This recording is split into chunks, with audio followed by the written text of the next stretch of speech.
इरशाद बारी ताला है, फज़कुरूनी अज़कुरकुम वश्कुरूली वला तकफुरून।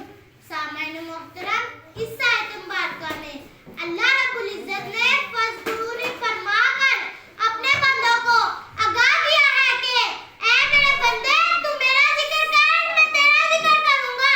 तू मेरी तारीफ कर, मैं तेरी तारीफ करूंगा। तू मेरी तौसीफ कर, मैं तेरी तौसीफ करूंगा। तू मुझसे मोहब्बत कर, मैं तुझसे मोहब्बत करूंगा। तू मेरा नाम ले, मैं तेरा नाम लूंगा। तू मुझे मौला कह, मैं तुझे बंदा कहूंगा। तू मुझे अपना कह, मैं तुझे अपना कहूंगा। और ऐ मेरे बंदे, तू मेरा हो जा, मैं तेरा हो जाऊंगा। तू अल्लाह अल्लाह कहकर मेरी अलूहियत के ढंके बजाता जा। मैं बंदा बंदा कहकर तेरी अबूदियत के ढंके बजाता जाऊंगा। मैं बंदा बंदा कहकर तेरी अबूदियत के ढंके बजाता जाऊंगा।